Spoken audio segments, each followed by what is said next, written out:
Here's the reality. We all know it. We cannot control the events and the challenges and the unexpected things that happen to us, not just in school, but in life. But we can choose how to respond to those events, those challenges, those unexpected things. Wearing these things. And one of the things that will always determine whether or not we respond to those challenges effectively or not begins with and continues with our attitude, our mindset. Because here at Burlington High School and beyond, we can always choose our mindset, our attitude. Some of you are familiar with the work done by a professor at Stanford University by the name of Carol Dweck. She spent over 10 years doing research on achievement and success. And here's what she found. She found that basically in life you can have one of two mindsets. You can have a fixed mindset that says, yeah, your success here at Burlington High School will be based on your innate traits, your gifts, your talents, and that's it. You're good at what you're good at, and that's all. Or you can make the choice here at BHS and beyond to have a growth mindset. This is your success here and in life.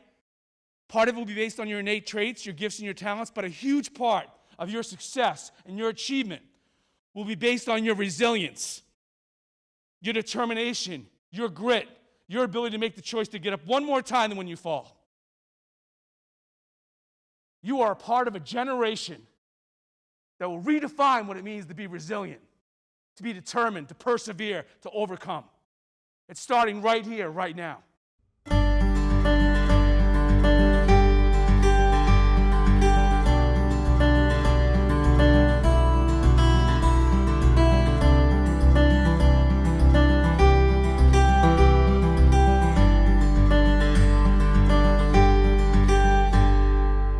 First day students back in the school, so we've had staff for the last couple of weeks who've been in for professional development.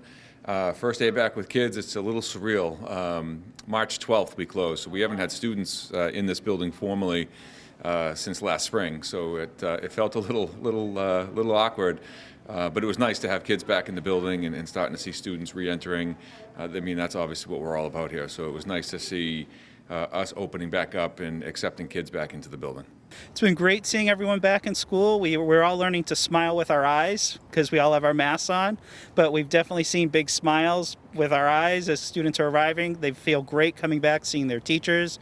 Teachers are welcoming and inviting and just so full of joy seeing their students and having that connection in the classroom. That's been fantastic. And we have some colleagues making connections on the remote academy, which has been terrific too.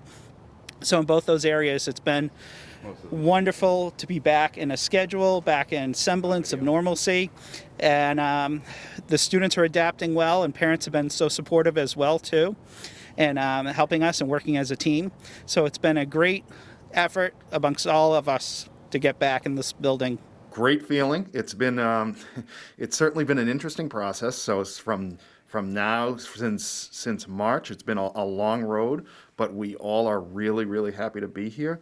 I've been in this building a lot this summer, last spring, been here alone, I've been here with adults, but it never feels the same until kids are actually here. They've given a huge amount of life to this building. It's been really exciting, and everyone is feeling really good.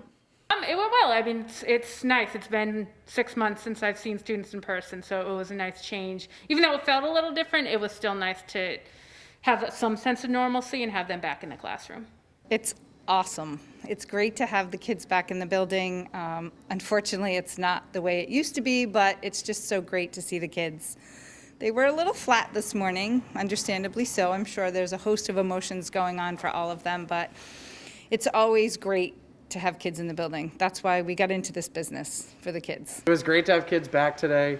Definitely brought a good energy to the building and seeing kids that we hadn't seen since March.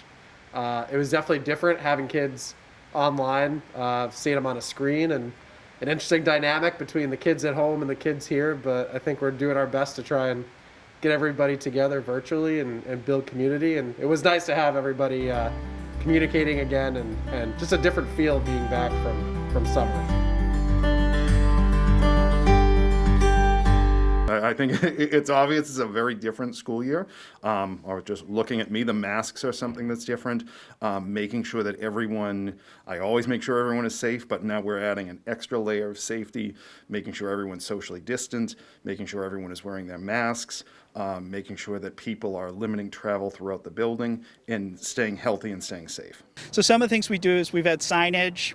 We've also talked about at Pine Glen how we spread our wings to soar, and we keep our wings out for our owl distance and our wingspan to help us know social distance. We also have signage up, markers to let us know which way to go for traffic. Students can use one bathroom, one student at a time can use a bathroom. So we also have signage up alerting students to that, as well as place markers to stand 6 feet while waiting to use the bathroom. And we have 6 feet social distance within the classrooms as well, so that students can maintain that space in the classroom. We've been doing outdoor learning as much as we can, which has been wonderful. The weather's been very cooperative, so thank you to weather for cooperating with us as a member.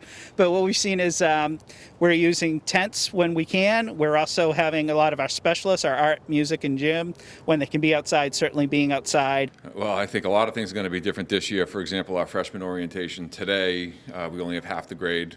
This is typically the first time that we officially would welcome the new class. Today is the class of 24, but it's only half of them, so it's half of the class of 24. This would usually be their first opportunity as a high school class to get together and be together for the first time. So that's an immediate impact that obviously with the social distancing requirements that we're about half capacity. So we have half the freshman class here today. In addition, we have other safety precautions such as mask wearing, hand sanitizing stations, social distancing requirements. We've set up all of our classrooms to maintain socially distant seating. We've reconfigured the hallways for one-way directionals and some do not enters and stairwells and things of that nature, so there's a flow to the building so people aren't crossing by each other when they're walking around. When we serve lunch, we set up the cafeteria, individual stations that are 6 feet apart. So we're a human being business by nature. I mean, if you come into a traditional high school, you don't typically see, the socially distancing behavior. It's not natural to especially a high school. But so it's going to take some time for the kids to get used to it. The classrooms are going to look different. The hallways are going to look different. Just some of the freedoms that they have, some of the opportunities they have to gather as groups of friends and at lunch and in the library and things of that nature won't be available right away. So I think it's going to look very stale, but we're excited that even with all the precautions we have to take, that we can get some in-person learning happening again for students. Well, there are a lot of things that are different. This very fun mask that I'm wearing, for one, trying to keep the kids socially distanced. It's just not natural for kids. It's not human nature, so they want to see their friends, they want to connect. Certainly the desks seated a few feet apart are different. The sanitizing that we have to do, the washing of our hands, all of the things that we have to take care of for the health and safety reasons are different. But I'm confident that once the kids get in the classroom and the teachers are here, and the academic piece will come right back, because that's what we do best.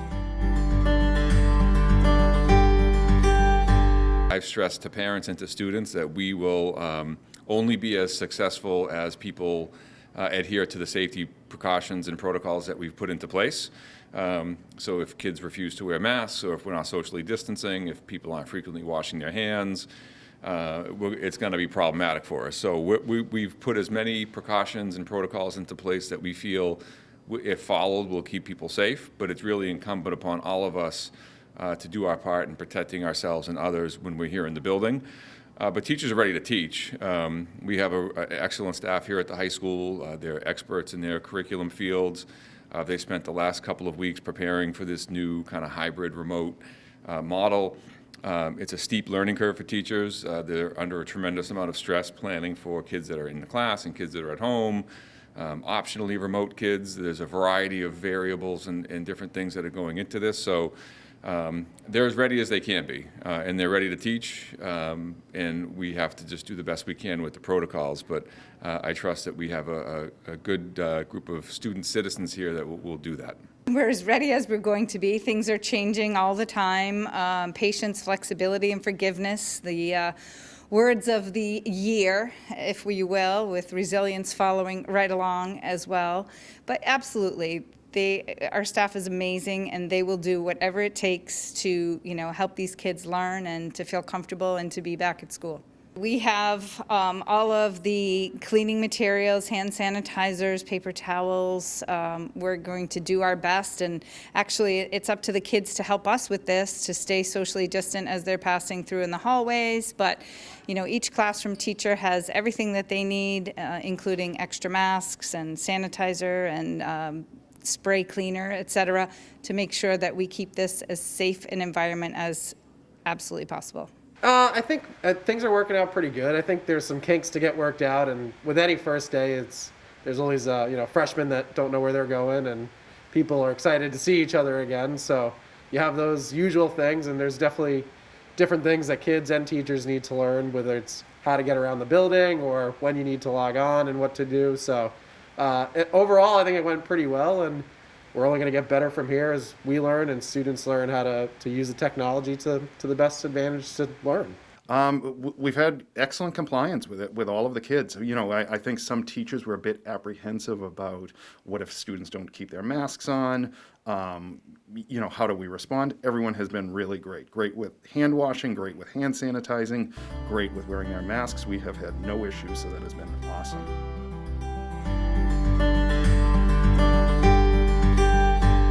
We've done a big component with social emotional learning to start this year as well, and that making our students feel invited and part of a community, part of the Pine Glen community, part of their classroom community. And in that, what we really want to do is get to know our students in depth, and what about them, their characteristics, and what makes them special. So, and having them feel part of a community is just the best. And we often refer to our school as not so much the Pine Glen Elementary School, but the Pine Glen community. I'm hoping so. I think if this last section that you saw is any sort of indication, the kids were pretty good about opening up and talking. The activity I was doing, they're all making a slide about themselves, so I'm hoping that gives me a little more insight into them to be able to make some of those personal connections with the students. Well, something that makes teaching just remarkable and wonderful is you build a level of trust with your student. And when you build a level of trust with your students, students are able to take academic leaps and grow and soar. And what happens is you can motivate a student to try something that might be tough for the first time. For example, writing a paragraph with connecting words or things like that. And when you have that level of trust and that support system of someone that cares about you greatly, you're much more willing to go that extra distance and try that out. And that's an environment of safety and security that just all the students feel here at Pine Glen. I feel like people are starting to develop a routine. They're starting to develop some normalcy. They're starting to see that the systems and the protocols that we have in place are keeping everyone safe, and I think that's made them feel comfortable. And so I feel like going forward, like I said, we're at the end of the second week. Going forward, just the routine's going to keep building from here. There's been a huge amount of enthusiasm amongst the kids. They've been really excited to reconnect with their peers. They've been really excited to reconnect with the adults here, whether it's last year's teachers, this year's teachers, support staff that they work with. It has been so good to see them after all this time. And I think the kids are feeling really good, and they're starting to I feel like we're at the end of the second week. I feel like there's some level of normalcy starting to come back. They are very excited to get back. They're very excited to see their friends, to engage in the learning. Frequently when I talk to students, they tell me they love writing and math, and those are two of their favorite things to do.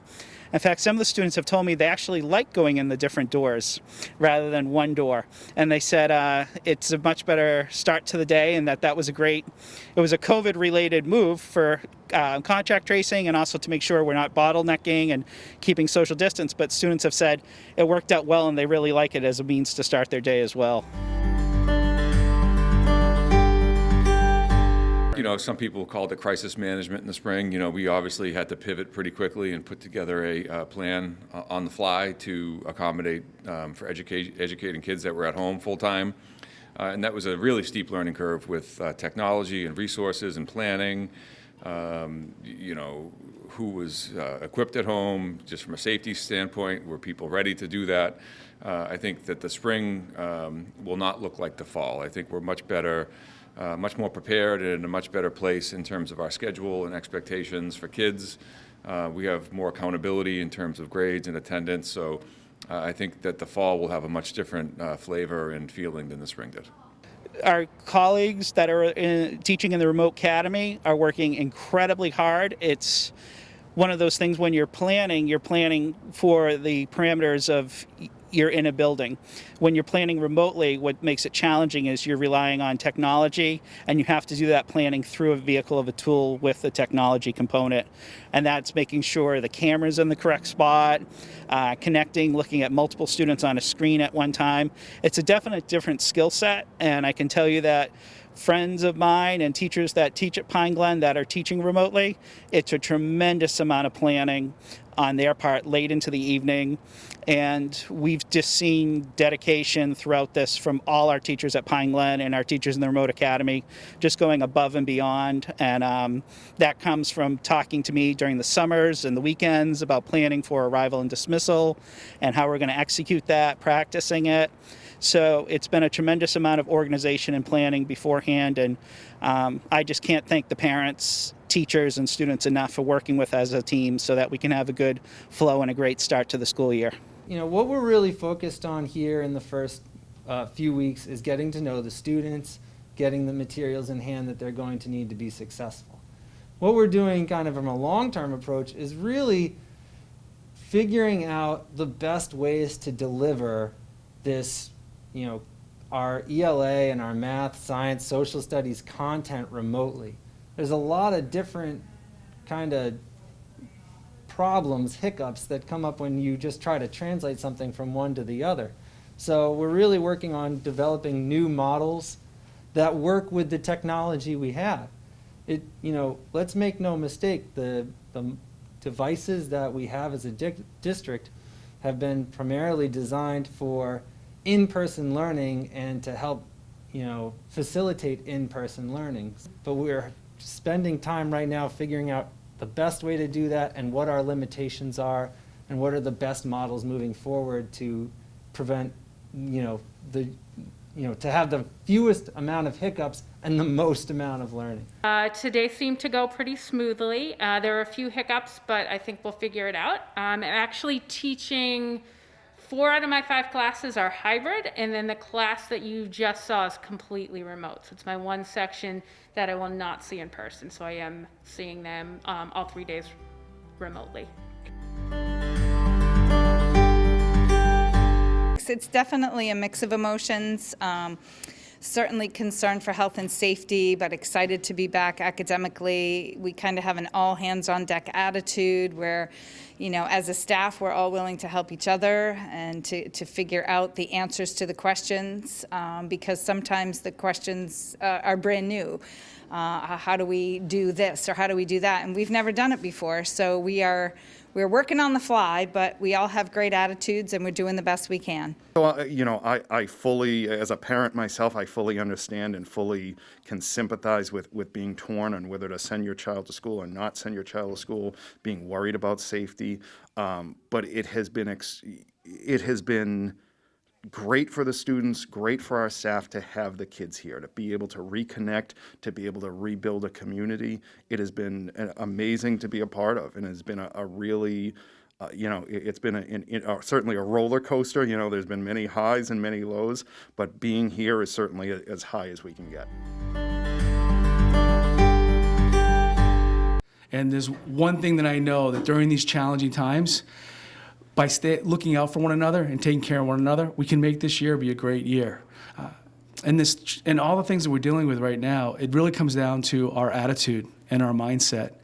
And with everything that we're being faced with, to really find out where we can also continue to be grateful for what it is that we have in our lives and for the opportunities that truly do lie before us here at Burlington High School and beyond. This is a great class. It's going to be a great year, and I'm excited for them.